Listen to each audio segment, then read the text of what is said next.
Hello, welcome to this video. এই ভিডিওতে আমরা শিখব অক্টাল সংখ্যাকে হেক্সাডেসিমেলে রূপান্তর। তা আমরা জানি অক্টাল সংখ্যার বেজ 8, হেক্সাডেসিমেলের 16। তো অক্টাল থেকে সরাসরি হেক্সাডেসিমেলে আমরা রূপান্তর করতে গেলে অক্টালকে প্রথমে বাইনারিতে, এরপর বাইনারিকে হেক্সাডেসিমেলে রূপান্তর করব। তো অলরেডি আমরা অক্টাল থেকে বাইনারি, আবার বাইনারি থেকে অক্টাল বা হেক্সাডেসিমেল এগুলো শিখেছি, যার কারণে এই অক্টাল থেকে হেক্সাডেসিমেল আমাদের কাছে একেবারেই সহজ হবে। দেখো, প্রথমে আমার কি আছে 127.45, এটি কিসে আছে? অক্টালে আছে। তাহলে এটিকে আমরা বাইনারিতে রূপান্তর করব। অলরেডি আমরা শিখেছি যে অক্টাল এবং হেক্সাডেসিমেল সংখ্যাকে কিভাবে বাইনারিতে রূপান্তর করা হয়। যদি তোমরা না শিখে থাকো, আমার আগের ভিডিওগুলো দেখে আসো, অবশ্যই পাবে। তো দেখো, এগুলো খুবই সহজ। দেখো 1 to 7 আছে না? তো আমরা অক্টালে কি জানি? 3 বিটের কোড, তাহলে 1 to 4। তো দেখো 1 করতে হলে আমার কি লাগে? 1 লাগে। এটা কি আমার 1-এর জন্য, এটা হচ্ছে 1 সংখ্যার জন্য। এখন দেখো 2-র জন্য কি লাগে? তাহলে 0 0 1 দিলাম। আর 2-র জন্য কি লাগে? 0 1 0। 7-এর জন্য কি লাগে? 1 1 1। তো 4-এর জন্য 1 0 0। 5-এর জন্য 1 0 1। দেখো, আমি এখান থেকে তোমার 4 এবং 5টা দেখাই দিচ্ছি। 4 হচ্ছে কি 1, শুধু 4-এর নিচে 1 দিলে কিন্তু 1 তৈরি হয়ে যায়। দেখো, তাহলে এখানে 0 0 দিলাম, তাহলে এটা কি হলো? 4-এর জন্য। আবার 5-এর জন্য যদি আমরা দিই, 4-এর নিচে 1 দিতে হবে, 1-এর নিচে 1 দিতে হবে, তাহলে 4 এবং 1 যোগ হয়ে কত হয়? 5 হয়। আর যেটা বাদ থাকছে সেটাই 0 দেবো। দেখো, সেটাই আমি এখানে লিখেছি এবং এখানে ফাঁকা ফাঁকা দিয়েছি। সরি, এখানে 2 হবে, কারণ আমরা বাইনারিতে রূপান্তর করছি। তাহলে এখানে ফাঁকা ফাঁকা দিয়েছি, তাহলে এটা আমার সমতুল্য বাইনারি হলো। এবার আরেকটা লাইন লিখবো যে এই বাইনারিগুলোকে একটু ফাঁকাগুলোকে রিমুভ করে দেবো। ফাঁকাগুলোকে যদি সরায় দিই, অর্থাৎ একসাথে লিখি, এখন দেখো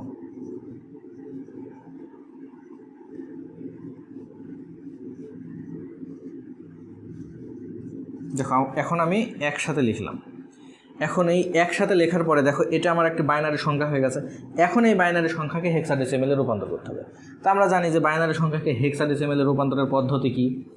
তো দেখো, এখন কি করতে হবে? হেক্সাডেসিমেলের সংখ্যা কি আমরা জানি, 4 বিটের কোড। তাহলে 1 2 4 8, তাই না? তো 4 বিট করে আমরা সরাও। তাহলে এখান থেকে 4 বিট করলে কি হয়? 1 2 3 4। তাহলে এখানে কি হয়? আমরা আগে দশমিক দিয়ে নিলাম, 1 1 1 0 1 1 1 0। এবার একটু ফাঁকা দিব।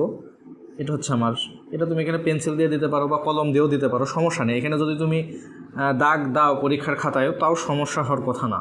এখন দেখো 1 0 1 0, তাহলে 1 0 1 0।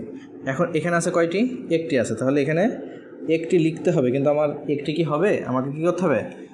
যেহেতু হেক্সাডেসিমেলে রূপান্তর করবো, তাহলে কয়টা লাগবে? আরও 3টা বাদিকে 0 লাগবে। মোট 4টা আমার পরিপূর্ণ করতে হবে। তাহলে দশমিকের বাদিকের কাজ হয়ে গেছে। এখন দশমিকের ডান দিকে দেখো 1, তাহলে 1 0 0 1 0 1। তাহলে দেখো 1 0 0 1, একটু ফাঁকা দিয়ে 0 1। এখন দেখো এখানে কয়টি সংখ্যা আছে? কয়টি বিট আছে? 2টা। তাহলে এখানে আমার 4টা মেলাতে হবে। 4টা মেলাতে হলে দশমিকের যেহেতু ডান দিকে আছে, তার মানে এখানে ডান দিকে 0 হবে। ঠিক আছে? খেয়াল রাখবা যে দশমিকের বাদিকে থাকলে বাদিকে 0 দিবা, দশমিকের ডান দিকে কম সংখ্যা থাকলে ডান দিকে 0 দিবা। ঠিক আছে? এই যে এখন এটার সমতুল্য হেক্সাডেসিমেলে লিখতে হবে। তো দেখো 0 0 সমতুল্য হেক্সাডেসিমেল 0 0 1 0 1। যদি তুমি এটা বুঝতে না পারো, দেখো এখানে বসাও তো, 0 1 0 1। তাহলে কি হয়? 4 এবং 1 কত হয়? এটা 5 হচ্ছে। তাহলে এটা কত? 5। 0 3টা 1, 0 1 2 3। তাহলে কত হয়? 4 আর 2 6 আর 1 7 7। 1 0 0 1 1 0 0 1। তাহলে কত হয়? এটা 8 আর 1 কত? 9। 0 1 0 0 0 1 0 0। তাহলে কত হয়? এটা শুধু 4-এ, তাহলে এটা 4 হয়।